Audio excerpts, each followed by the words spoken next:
La noche caía como un sudario sobre el valle olvidado, trayendo consigo una tormenta que azotaba la tierra seca con furia.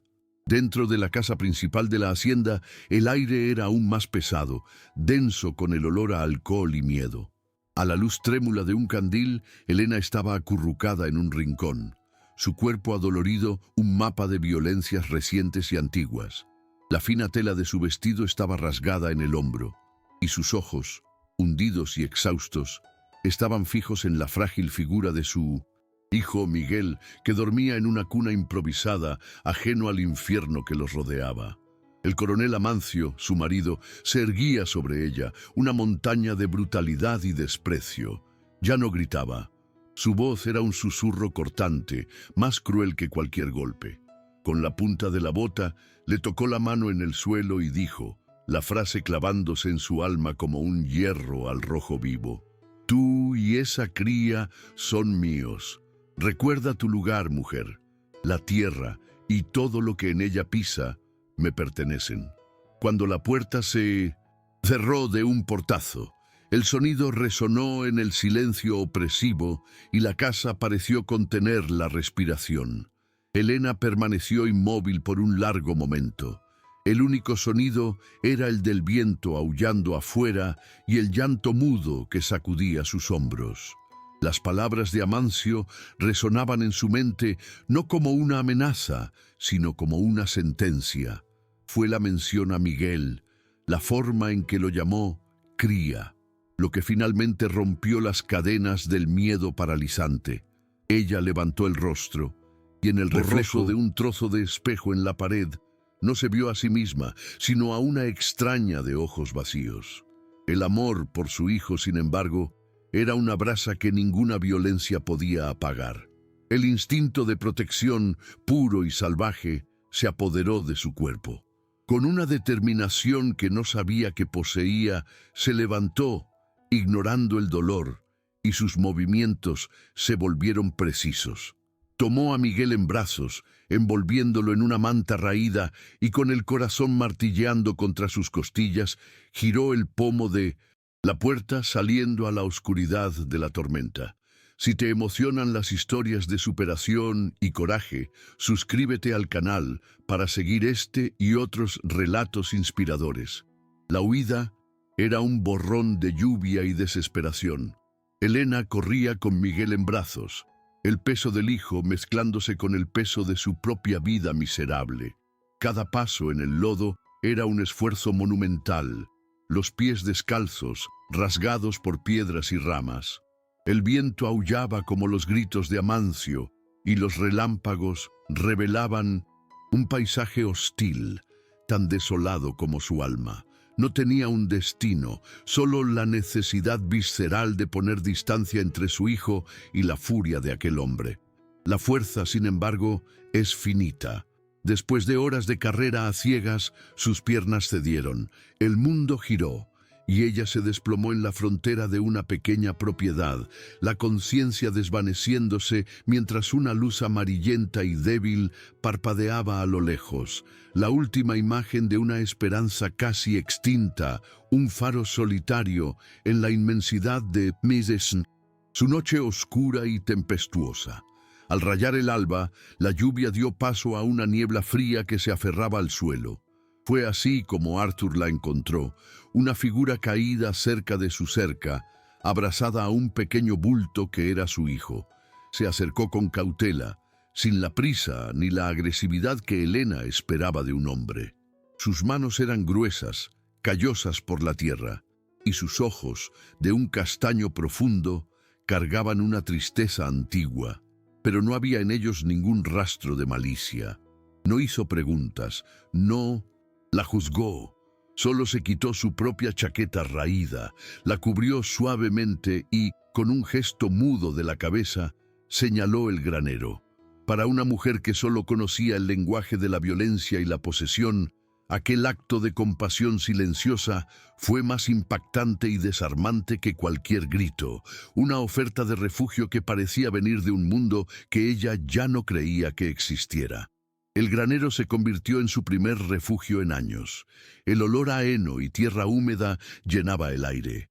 un aroma limpio y honesto que contrastaba violentamente con el lujo opresivo y el miedo impregnado en la casa de Amancio. Durante los primeros días, Helena apenas se movía, acurrucada con Miguel en un rincón, observando a Arthur desde lejos.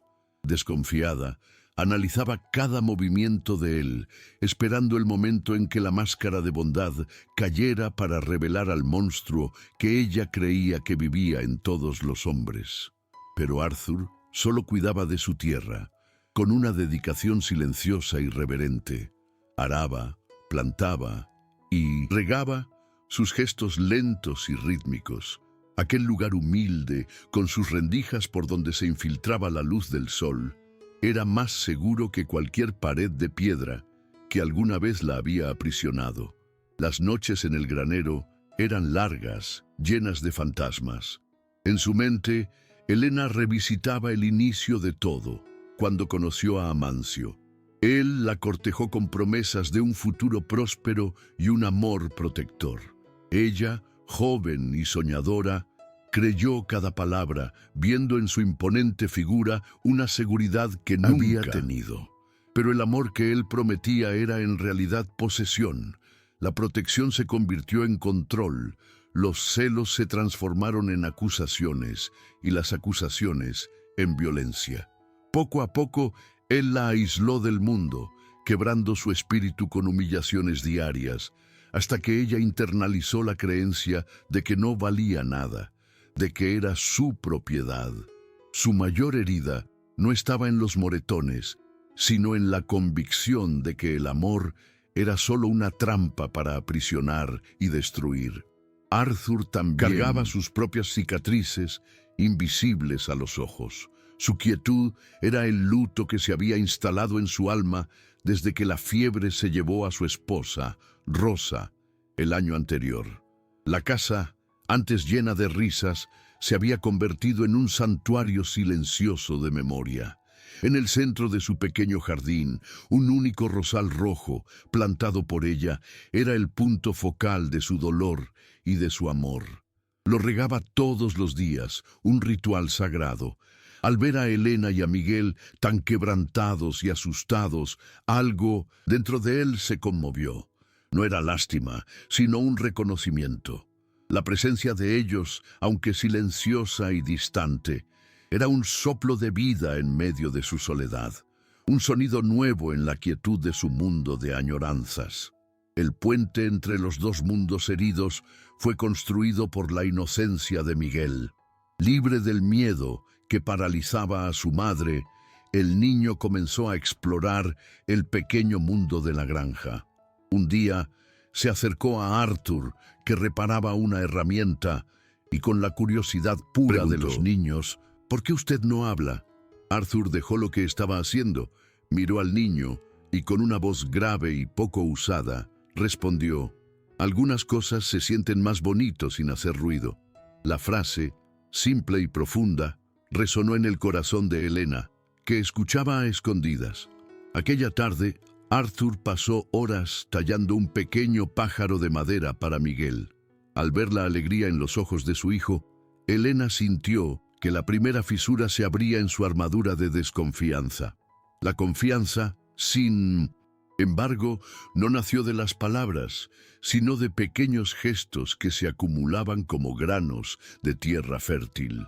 Todas las mañanas, Arthur dejaba en la puerta del granero una taza de leche fresca y un trozo de pan, y luego se alejaba para que ella pudiera recogerlos sin sentirse observada. Un día encontró la sandalia rota de Miguel y sin decir nada la reparó con un trozo de cuero. A cambio, Helena comenzó a mantener el granero más ordenado, a barrer las hojas secas de la entrada y a alimentar a las pocas gallinas que picoteaban por el patio. Eran pequeñas gentilezas, diálogos mudos de respeto y cuidado mutuo, que lentamente comenzaban a sanar heridas que ambos pensaban que eran permanentes. Cierta mañana, Mientras Elena tendía unas pocas ropas para secar, Arthur se acercó y le ofreció una cesta con los primeros tomates de la huerta, rojos y vibrantes. Ella finalmente encontró su voz para decir un «gracias», que sonó casi como un susurro. Él solo asintió, sus ojos fijos en la tierra. «La tierra es agradecida», dijo él, más para sí mismo que para ella. «Si la cuidamos, nos devuelve el doble. No guarda rencor por la sequía que pasó». Elena entendió que no hablaba solo del suelo. En ese momento, se dio cuenta de que la sequedad en su propia alma quizás no era un estado permanente. Por primera vez en años, sintió la posibilidad de florecer de nuevo, de que el cuidado pudiera generar vida donde antes solo había aridez. La paz, no obstante, era frágil como un cristal. La sombra de Minos Amancio era larga y se extendía por todo el valle. Una semana después, la noticia llegó como un viento helado. Uno de los secuaces del coronel, un hombre cruel llamado Bento, fue visto en el pueblo cercano.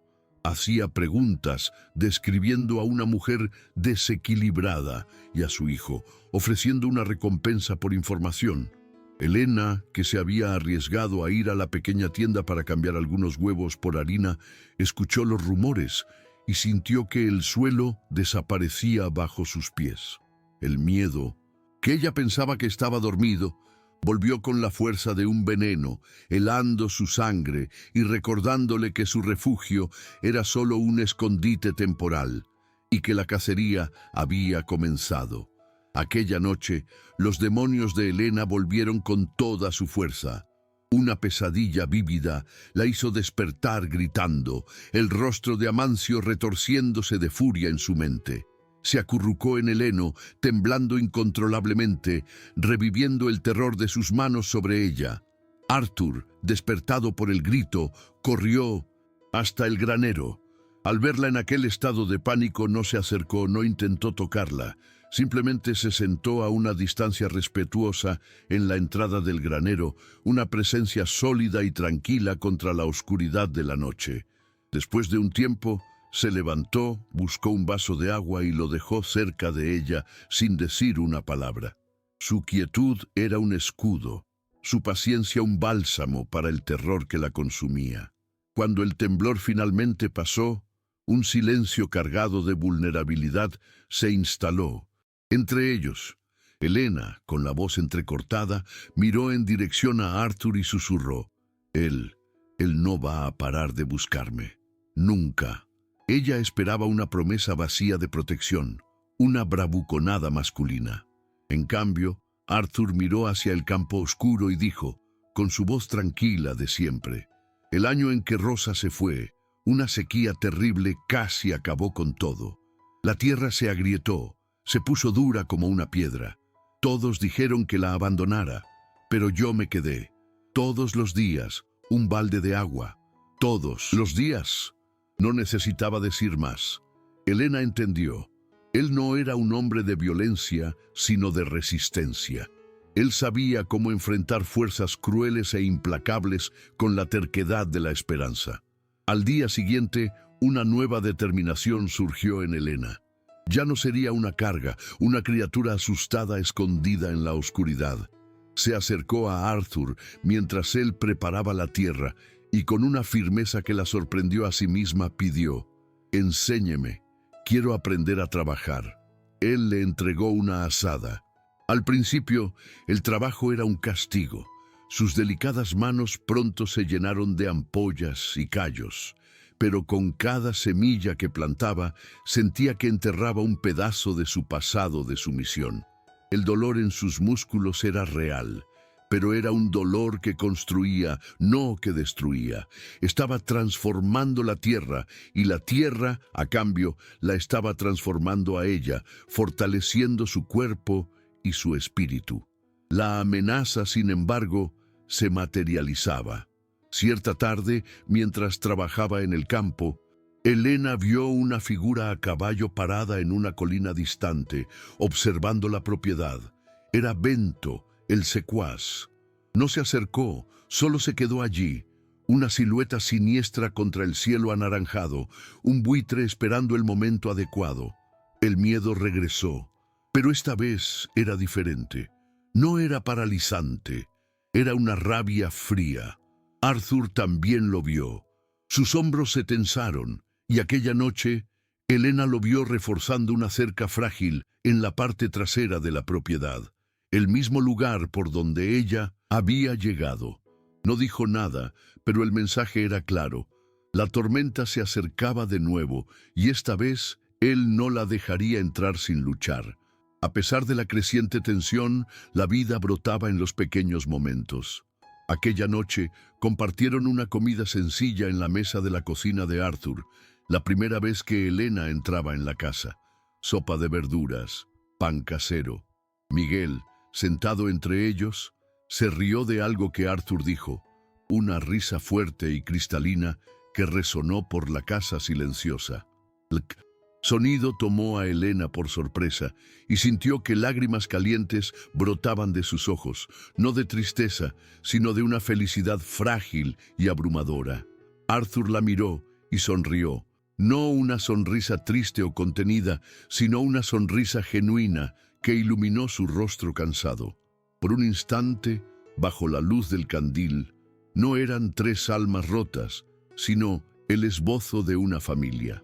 Al final de la semana, Arthur regresó del pueblo con una pequeña bolsa de lino. Se la extendió a Elena. Dentro, algunas monedas de brillaban. Cobre. Tu parte, dijo él con voz baja. Vendí los tomates y las calabazas que plantaste. Elena miró las monedas en su palma.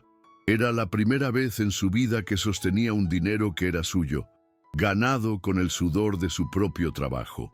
El peso de aquellas monedas era el peso de la libertad, de la dignidad, de la posibilidad de un futuro. Levantó los ojos hacia Arthur, la gratitud tan profunda que ninguna palabra podría expresarla.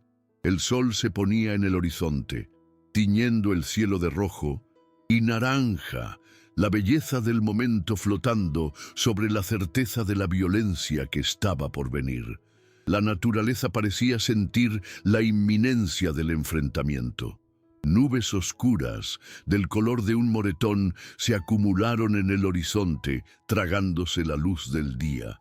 Una lluvia torrencial comenzó a caer, transformando la tierra cultivada en un mar de lodo, un espejo de la tormenta que se gestaba en el corazón de Elena. El sonido de la lluvia en el techo de zinc era como el redoble de tambores de guerra. Al mismo tiempo, otra tormenta se formaba dentro de la pequeña casa. Miguel, que había estado tranquilo durante el día, comenzó a toser, un sonido seco y preocupante.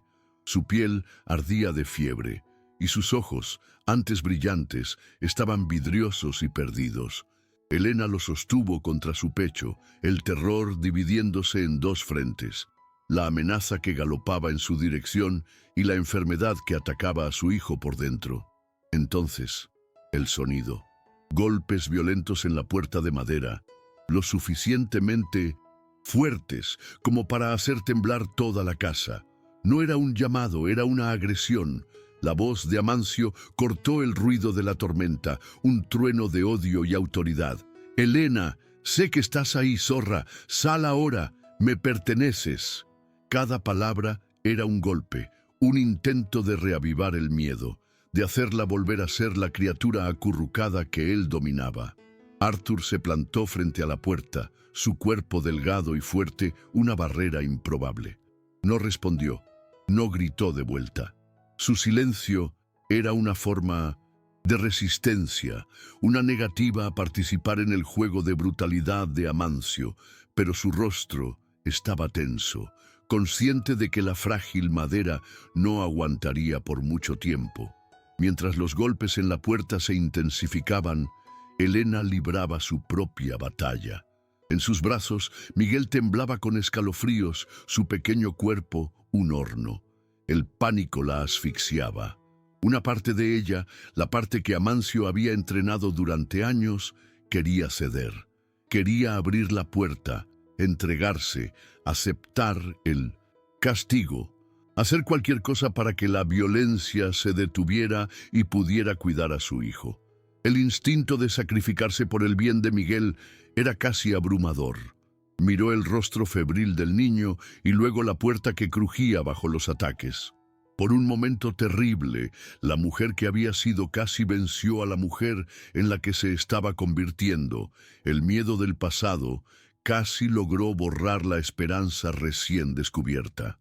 El sonido de la madera partiéndose no vino de la puerta principal, vino de la parte de atrás. Amancio y Bento, usando un tronco como ariete, habían derribado la cerca que Arthur había intentado en vano reforzar. Invadieron la casa como una fuerza de la naturaleza, trayendo consigo el viento, la lluvia y la oscuridad de la noche. Una ráfaga de viento apagó la llama del candil, sumergiendo la escena en una penumbra cortada solo por los destellos de los relámpagos.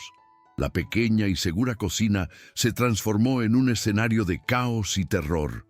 Arthur, tomado por sorpresa, se giró a tiempo para interponerse entre los invasores y Helena, con los brazos abiertos, en un gesto de protección desesperada, el último bastión de defensa de aquel frágil santuario. El enfrentamiento fue rápido y brutal. Arthur no era un luchador, era un agricultor. Su fuerza provenía de la tierra, de la resistencia, no de la agresión. Luchó con la furia desesperada de quien defiende lo que ama, logrando derribar a Bento con un empujón. Pero Amancio era más grande, más fuerte, alimentado por una vida entera de dominación y crueldad. Le dio un puñetazo que envió a Arthur tambaleándose contra la mesa. Por un instante, el viudo solitario pareció derrotado, jadeando en el suelo. Amancio pasó por su lado, con los ojos fijos en su premio, el rostro contraído en una máscara de furia posesiva.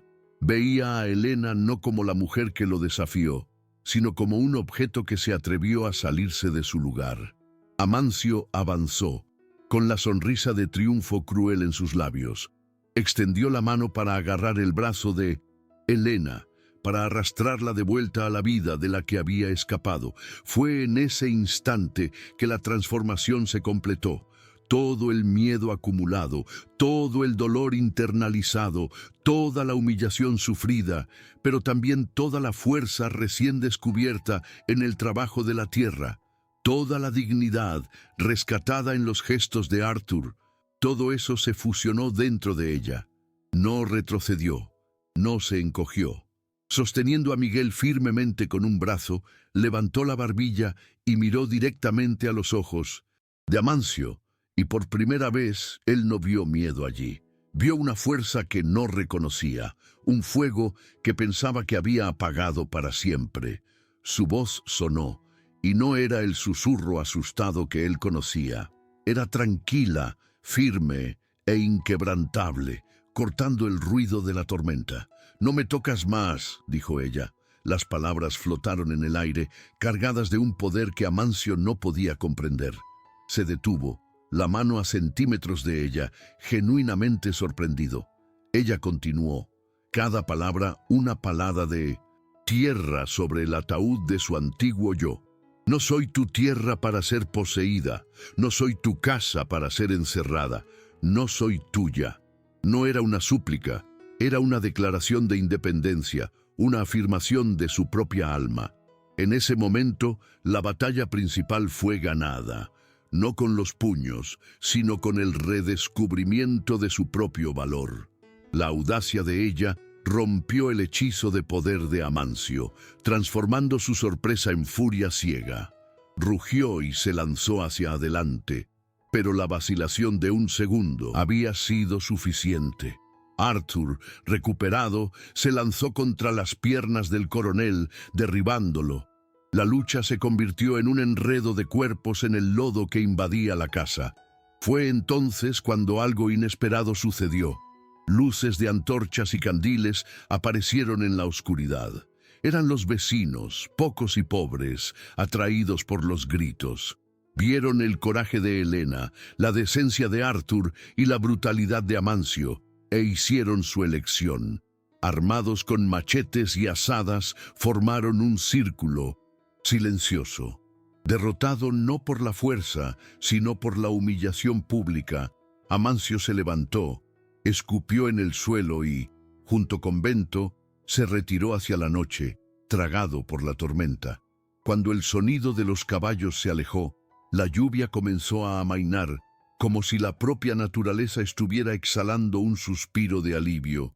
Los vecinos se dispersaron en silencio, dejando atrás un entendimiento que valía más que cualquier palabra. Dentro de la casa revuelta, la paz comenzó a instalarse. Helena, todavía temblando, se dio cuenta de que la fiebre de Miguel había comenzado a ceder. Su respiración era más tranquila. Arthur, con el rostro magullado y el cuerpo cubierto de lodo, se acercó lentamente, extendió la mano y tocó la frente del niño. Un gesto de cuidado infinito. Sus ojos se encontraron con los de Helena, y en aquella mirada compartida, en medio de los escombros, vieron el reflejo el uno del otro. No necesitaban palabras. La tormenta se había llevado el pasado, y en su lugar dejado los cimientos de un nuevo comienzo. La mañana siguiente nació limpia y llena de promesas, con el sol despuntando en el horizonte para secar las lágrimas de la tierra. El aire olía a lluvia y a un nuevo comienzo. Dentro de la pequeña casa, Helena y Arthur se movían en una sincronía silenciosa, limpiando el lodo, reparando lo que se podía reparar, reconstruyendo su frágil santuario. No había necesidad de palabras. Sus acciones hablaban de una asociación forjada en el fuego de la adversidad. Miguel, con la fiebre finalmente extinguida, estaba sentado en un rincón, jugando con el pajarito de madera, su presencia tranquila siendo la prueba viva de que la batalla había valido la pena. El cambio no se dio solo dentro de aquellas paredes. Por la mañana, una vecina llamó a la puerta, no con curiosidad, sino con un pan caliente en las manos, una oferta de solidaridad que decretaba el fin del aislamiento y el desmoronamiento del poder social de Amancio. Los meses que siguieron fueron como el paso de las estaciones, cada uno trayendo un nuevo color al paisaje y a sus vidas. La pequeña granja, antes un refugio de un solo hombre, floreció bajo el cuidado de 3 pares de manos. Las plantaciones se expandieron, verdes y frondosas, un testimonio del trabajo y la dedicación compartidos. La risa de Helena, antes un recuerdo lejano, se convirtió en una melodía constante, mezclándose con los gritos alegres de Miguel mientras corría por los campos. Ella ya no era la sombra asustada que había llegado allí. El sol había besado su piel y la dignidad había enderezado sus hombros. Arthur, por su parte, encontró en la presencia de ellos un antídoto para la soledad. Juntos redefinieron el concepto de familia, no por lazos de sangre, sino por la elección diaria de cultivar, cuidar y protegerse mutuamente. La curación más profunda era la que ocurría por dentro, invisible como las raíces que se afianzaban en el suelo. Helena, que apenas sabía firmar su propio nombre, comenzó a enseñarle a Miguel a leer usando un viejo almanaque que había pertenecido a la esposa de Arthur. Cada letra que el niño aprendía era un ladrillo en el futuro que ella ahora podía construir para él, un futuro libre de la ignorancia y la sumisión. Viendo la resiliencia de ella, Arthur se permitió soñar más allá de la mera supervivencia. Comenzaron a hablar sobre el futuro, sobre comprar más semillas, quizás construir una nueva habitación en la casa.